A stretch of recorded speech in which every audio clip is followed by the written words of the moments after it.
Before we get into the video, could everyone please subscribe to my HOA Karen Tales channel? Thank you so much.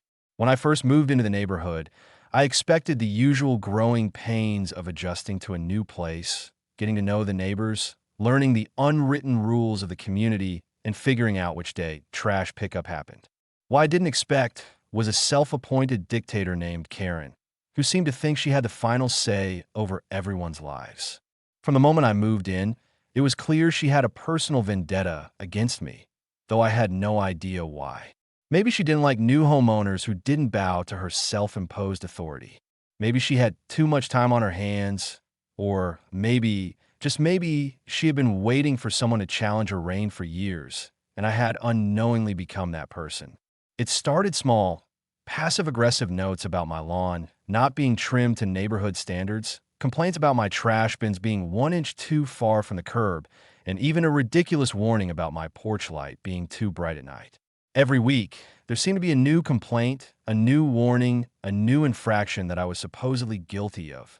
But I played along at first, humoring the rules, trimming the lawn, adjusting the bins, dimming the porch light. None of it made a difference because things escalated quickly when Karen, in all her self-righteousness, decided that I didn't belong in the neighborhood at all. It was a Tuesday morning when I checked my mail and saw an official-looking envelope stamped with the HOA logo.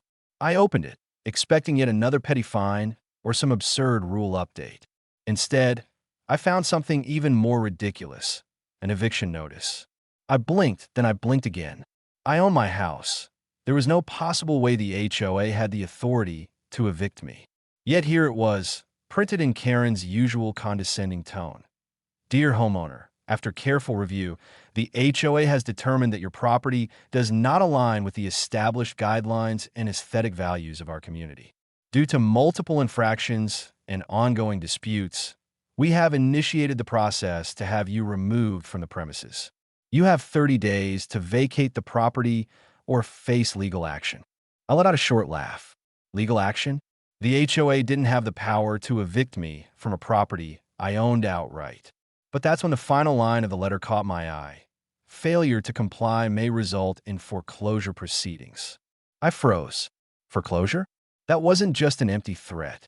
Some HOAs have been known to abuse their authority, leveraging fines and obscure bylaws to push homeowners into financial distress, sometimes leading to actual foreclosure sales.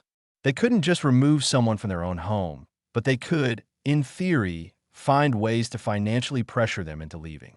The problem was that tactic wouldn't work on me because Karen, in all her arrogance, didn't know that I owned the very house she was living in. Karen wasn't just my overbearing HOA neighbor. She was a renter, and I, through a series of investment purchases, yes, I had made years ago, was her landlord. I chuckled, shaking my head at the absurdity of it all. She had no idea that the eviction notice she sent me, I could easily turn around and send right back to her. I sat down at my desk, pulling up my property management files. There it was, clear as day.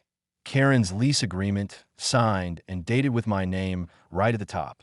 As the property owner, I skimmed through the document, making sure there were no loopholes or details I had forgotten. Nope, everything was airtight. Karen wasn't just some overzealous HOA president. She was my tenant. And by the terms of her lease agreement, she was in direct violation of multiple clauses. Harassment of other residents? Check. Unauthorized alterations to the property, like the ridiculous HOA sign she had installed on the front lawn? Check. Attempting to interfere with legal property ownership? Oh, big check. I pulled up my email and began drafting a response to her so-called eviction notice. But halfway through typing, a thought struck me. No, this was too good to waste on a simple email. I needed to do this in person. If Karen wanted to fight, I was going to give her a war. That afternoon, I took a slow walk toward Karen's house, the house I owned. She was outside, as usual, nitpicking at some poor neighbor about their garden fence being half an inch too high. She turned when she saw me, her expression immediately shifting into a smug, rehearsed look of superiority. "I assume you got the notice," she said, folding her arms. "It's nothing personal, but the HOA has made its decision. You don't fit the community standards, and we can't have that." I took a deep breath, savoring the moment. Oh, I got the notice and I have a response. I reached into my folder and pulled out a termination of lease agreement. Karen's confident smirk faltered. What is this? I handed her the papers, watching as her eyes skimmed over the words. It took a moment before realization hit, and when it did, her face went pale. This is a joke, right? She stammered. You can't do this. You don't have the authority. Oh, but I do. I interrupted, smiling. See, Karen, the house you're renting, it belongs to me. You sent me an eviction notice for a property I own, while failing to realize that you've been living in a property that I've had the legal power to evict you from this entire time. Funny how that works, huh? Her hand shook as she clutched the papers, her mouth opening and closing like a fish gasping for air. She had no comeback, no excuse, no legal loophole that could save her. You wouldn't dare, she finally whispered, her voice barely above a breath. I tilted my head in thoughtfulness. Maybe not, but that depends on how you want to proceed from here. Because I'm done playing games. You're either stepping down from your little HOA throne, or you're stepping out of my house. Either way, Karen, your reign is over. Her face burned red, her jaw clenched so tightly I thought she might crack a tooth. I didn't wait for a response. I simply turned and walked away, leaving her standing there holding her own eviction notice in trembling hands. This was only the beginning. Karen was in full denial mode. After our first confrontation, she refused to believe that I could legally evict her, despite the fact that I had just handed her the official termination of her lease in black and white. I could see it in her eyes. She was scrambling for an angle, some technicality, some rule she could twist to avoid the reality of the situation. But the law wasn't on her side, and she had no idea just how airtight my case against her really was. The very next morning, I received an email from the HOA, and I didn't even have to open it to know exactly who was behind it. The subject line read, "Illegal eviction notice, violation of HOA bylaws." I sighed, already preparing myself for whatever nonsense Karen had cooked up. When I opened the email, I nearly laughed out loud. Dear homeowner, it has come to our attention that you have engaged in unauthorized eviction proceedings against a resident of our community. The HOA has strict rules against retaliatory actions and unlawful displacement of residents. Any attempts to remove a member of this community without due process will result in immediate fines and further legal action. Please consider this your official warning. Sincerely, HOA Compliance Team. Immediate finis legal action? Oh, this was rich. I almost had to admire her audacity. Karen was clearly trying to use the HOA's authority to protect herself. But what she failed to realize was that HOA rules don't override state landlord-tenant laws. I wasn't kicking her out because if I didn't like her, I wasn't violating any HOA bylaws. I was evicting a tenant who had breached the terms of her lease, plain and simple. Still, I wasn't about to let this nonsense slide. If Karen wanted to play games, I'd play right back. I drafted a response that was about as professional as I could manage while still letting my irritation show. Dear HOA Compliance Team, thank you for your message. I appreciate your concern regarding unlawful evictions. However, Karen is not a resident of the community in the sense you described. She is my tenant. As the legal owner of her property, I have the right to terminate her lease for cause, which I have already done in accordance with state and federal housing laws. My decision is not subject to HOA oversight.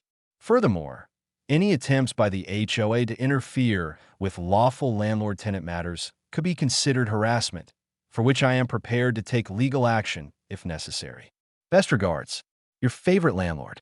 I hit send and sat back in my chair, satisfied. Karen could try to weaponize the HOA all she wanted, but it wouldn't change the fact that she was out of moves. Or so I thought. Later that afternoon, I heard a knock on my door. When I opened it, 2 police officers were standing on my porch. I knew why they were there. "Sir, we need to speak with you regarding a complaint," one of them said. I sighed, already exhausted by the sheer pettiness of the situation.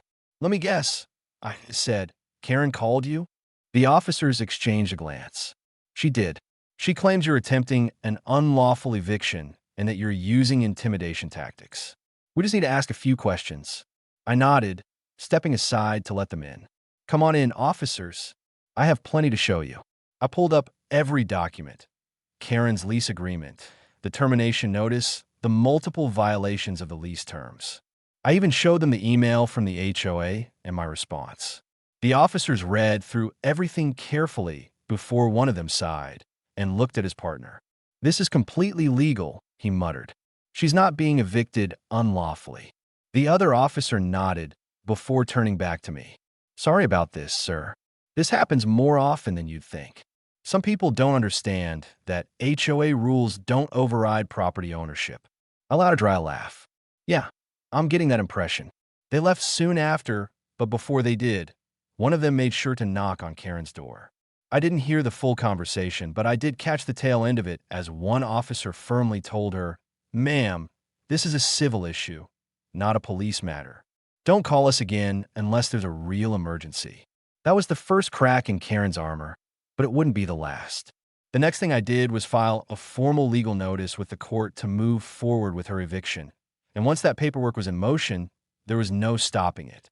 I gave her 30 days to leave per the lease agreement, but I already knew she wasn't going to go quietly, and I was more than ready for whatever ridiculous stunt she was about to pull next. Because now it was eviction day, and Karen was about to learn that the law doesn't bend just because she thinks she's in charge. Eviction day had arrived, and despite everything, Karen still hadn't packed a single box. She had spent the past 30 days throwing every last desperate move she could think of to stall the inevitable. She had filed a bogus harassment complaint against me, which was immediately dismissed when I showed the police the full documentation. She had tried to get the HOA to intervene again, only to be met with silence after they realized they had no authority over a private landlord-tenant dispute. And now, standing on her front porch, my property, she had nothing left but pure seething rage. The sheriff's department arrived right on time. 2 uniformed officers stepped out of their car, clipboard in hand, and walked up to Karen's door. I stood across the street, arms crossed, watching as she opened it. She tried to keep her composure at first, but I saw the way her face twitched when she realized what was happening. This was real. There was no more stalling, no more technicalities. She was out. "Ma'am," one of the officers began, his voice firm, "here to execute a court-ordered eviction. You have 15 minutes to vacate the premises. Any remaining belongings will be removed by a locksmith and a cleanup crew." Karen's face twisted in outrage. "This is my home. You can't just—" The officer didn't flinch. "No, ma'am, this is his home," he said, pointing directly at me. "You were given 30 days, notice, and multiple legal warnings. You are now trespassing on private property. If you do not comply, we will have no choice but to place you under arrest." That got her attention. Karen, the almighty HOA enforcer, was now the one violating the law. She turned to me, desperation creeping into her voice. "You don't have to do this," she hissed. "We can work something out. I could drop the complaints." "I can." I raised an eyebrow.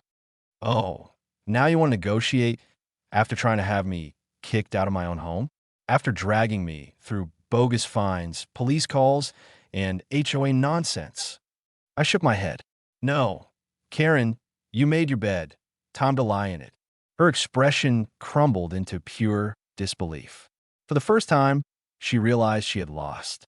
She stomped back inside, and for a brief moment, I thought she might actually comply. But then, through the open door, I heard crash. "Ma'am, step away from the property," one of the officers shouted, moving toward the house. Karen had lost it. She was knocking things over, throwing picture frames, screaming obscenities. She kicked a chair over, sending it skidding across the floor, and started yanking drawers open like a deranged raccoon. I sighed. "She's really going out like this, huh?" One of the officers turned to me. "Would you like to press charges for property damage?" I considered it. Oh, how tempting it was. But no, I didn't need to drag this out any longer. Not unless she breaks something major. I said, "I just want her out." And finally, she was. 15 minutes later, Karen stomped down the steps of my house, dragging a single suitcase behind her.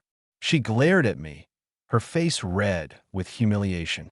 She opened her mouth as if she was about to say something, one last insult, One final pathetic attempt to regain some dignity.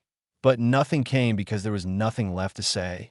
She turned, got in her car, and sped off without another word. The officer secured the house, changing the locks as I signed off on the final paperwork. It was over. Karen, the nightmare of the neighborhood, the self-appointed queen of the HOA, was finally gone.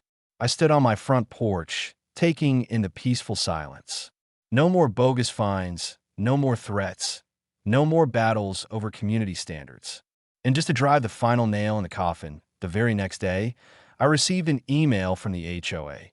Dear homeowner, due to recent vacancies, there is now an open seat on the HOA board. As a valued member of the community, we would like to extend an invitation for you to apply. I laughed out loud. Karen's house was empty, the neighborhood was quiet, and now they wanted me to take her place. I closed the email and went about my day. A day knowing full well that I was never going to join that corrupt board, but I would enjoy knowing that Karen, wherever she was miserable knowing she had lost everything.